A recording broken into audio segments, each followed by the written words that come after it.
Hello guys, आपका स्वागत है क्रिएट बाय ध्रुव में। मेरा नाम ध्रुव है। उम्मीद करता हूँ आपके पिछले पेपर अच्छे गए हो।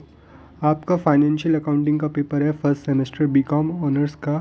उसका ये क्वेश्चन पेपर रहने वाला है PYQ पिछले साल का। इसमें कुछ इंस्ट्रक्शन दिए हैं। इसमें से एक इंस्ट्रक्शन मैं आपको बता देता हूँ कि आप कैलकुलेटर लेके जा सकते हैं एग्ज़ाम में। तो सबसे पहला जो क्वेश्चन आपके एग्ज़ाम में पूछा जा सकेगा वो है क्वेश्चन नंबर 1। इसमें आपसे IFRS के बारे में पूछा जाएगा, जो फाइनेंशियल रिपोर्टिंग स्टैंडर्ड होता है उसके बारे में पूछा जाएगा। सेकंड क्वेश्चन में आपसे अकाउंटिंग पॉलिसीज़ के बारे में पूछा जाएगा। उसके अंदर consideration in the selection of accounting policy in what condition change in accounting policy should be made. उसका C पूछा जाएगा आपसे कॉन्टीजेंट एसेट के बारे में। Explain about the principle to be considered for the measurement of provision according to accounting standard 29। तो accounting standards को आपको पढ़ के जाना है, IFRS रिपोर्ट को आपको पढ़ के जाना है। उसके बाद उसके और में आपसे पूछा जाएगा कि इन सारे ऑप्शंस में से कौन सा कैपिटल है और कौन सा रेवेन्यू एक्सपेंडिचर, और है तो उसका रीज़न भी आपको देना पड़ेगा। जैसे इसमें एक दे रखा है freights and carriage on the new machine is ₹300 and erection charge 400। तो आपको बताना है रेवेन्यू एक्सपेंडिचर है या कैपिटल एक्सपेंडिचर। जो है उसका रीज़न भी आपको देना पड़ेगा। इसका B पार्ट में आपको बताना होगा what do you mean by fair value, explain the advantages of fair value in accounting. उसका C what is mean by prior period item as per accounting standard 5, explain their accounting treatment.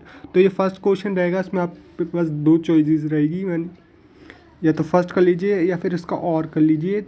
18 marks का आपका पहला question रहेगा और पूरा theory रहेगा। Second question में आपसे डेप्रिसिएशन बनवाया जाएगा, एक्यूमुलेटेड डेप्रिसिएशन अकाउंट और प्लांट का डिस्पोजेबल अकाउंट फॉर 3 ईयर्स। ये आपको सीख के जाना है। उसके अलावा उसके और में आपसे कुछ वैल्यूज़ निकलवा ली जाएगी कि आपको निकालना पड़ेगा कि abnormal loss, normal loss, total cost of material, ये सब कुछ डाटा आपको निकालना पड़ेगा। तो मेरी एडवाइस यही रहेगी कि एक्यूमुलेटेड डेप्रिसिएशन अकाउंट सीख लीजिए और प्लांट डिस्पोजेबल अकाउंट सीख लीजिए। 100% आपके एग्ज़ाम में आ रहा होगा डेप्रिसिएशन। उसके बाद इसका C पार्ट में आपसे पूछा जाएगा indicate the case which whether revenue can be recognised as per accounting standard. इसकी कुछ 4 चीज़ें दी है। इसमें आपको बताना है रेवेन्यू के बारे में ही अकॉर्डिंग टू अकाउंटिंग स्टैंडर्ड 9। ठीक है, फिर ये आपका सेकंड क्वेश्चन का फर्स्ट पार्ट निकल जाएगा। उसका और में भी आपको क्या करना है, और में आपके अंदर in the above case you are required to advise with a valid reason the amount to be recognized as revenue under the provision act of accounting standard if the company is closing account every year 31st March। तो ये कर सकते हैं आप। इसका B में आपको using periodic compute following by LIFO as per accounting standard 2। तो आपको वो LIFO FIFO सीख के जाना है। उससे आपसे वैल्यू ऑफ इन्वेंटरी निकालने को दे सकते हैं, कोड्स ऑफ गुड्स सोल्ड निकालने को दे सकते हैं, प्रॉफिट एंड लॉस निकलवाने को दे सकते हैं। तो 6 मार्क्स तक का LIFO और FIFO आएगा, वो आपको करके जाना है। सेकंड क्वेश्चन का ये और पार्ट में रहेगा। फिर थर्ड क्वेश्चन में आपको डेप्रिसिएशन कह रहे हो, ट्रायल बैलेंस करना होगा, जहाँ पे आपको trading account, profit and loss account और बैलेंस शीट बनाना होगा।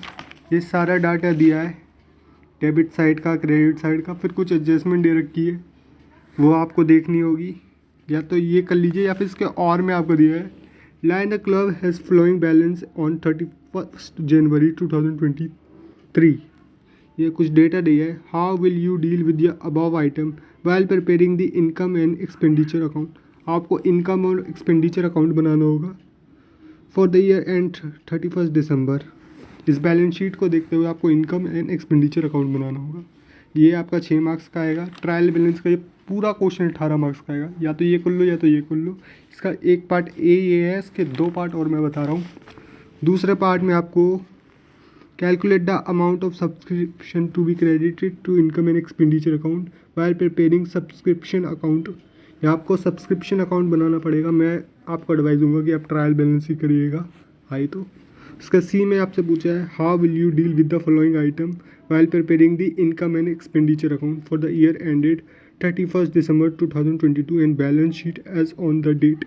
तो ये आपको मिलेगा, या तो आप ट्रायल बैलेंस कर लीजिए या फिर सेकंड क्वेश्चन कर लीजिए। सेकंड क्वेश्चन में भी टुकड़ों टुकड़ों में आपसे अकाउंट्स बनवा रहे हैं, तो इससे अच्छा है वो 18 मार्क्स का ट्रायल बैलेंस ही कर लीजिएगा। फोर्थ क्वेश्चन में आपसे ब्रांच अकाउंटिंग, मतलब आपको ब्रांच अकाउंट बनाना होगा, मेमोरेंडम का अकाउंट बनाना होगा। पूरा क्वेश्चन 18 मार्क्स का आएगा ब्रांच से। उसके सेकंड में भी आपसे ब्रांच ही अकाउंट पूछा जाएगा। उसके सेकंड क्वेश्चन में भी आपको ब्रांच ही बनाना है। उसके साथ साथ आपको ब्रांच के छोटे छोटे कुछ अकाउंट्स बनाने, जैसे स्टॉक अकाउंट, डेटर का अकाउंट बनाना है, एडजस्टमेंट अकाउंट बनना पड़ेगा। तो मैं आपको एडवाइस करूँगा ब्रांच अकाउंटिंग अच्छे से करके जाइएगा। फिफ्थ में आपका लीज का आएगा, लीज से आएगा, आपको लीज निकालनी पड़ेगी। ऑपरेटिंग लीज, फाइनेंस लीज क्या होती है ये आपसे पूछ सकते हैं। उसके अलावा आपको डिपार्टमेंटल अकाउंटिंग का क्वेश्चन आ रहा होगा 8 मार्क्स का, तो डिपार्टमेंटल अकाउंटिंग भी आपको करके जानी है। तो ये पूरा आपका पेपर रहने वाला है, पूरा 90 मार्क्स का आपका ये पेपर रहने वाला है। अगर आपको ये वीडियो अच्छी लगी हो तो लाइक ज़रूर कर दीजिएगा, और अगर आपको इसका PDF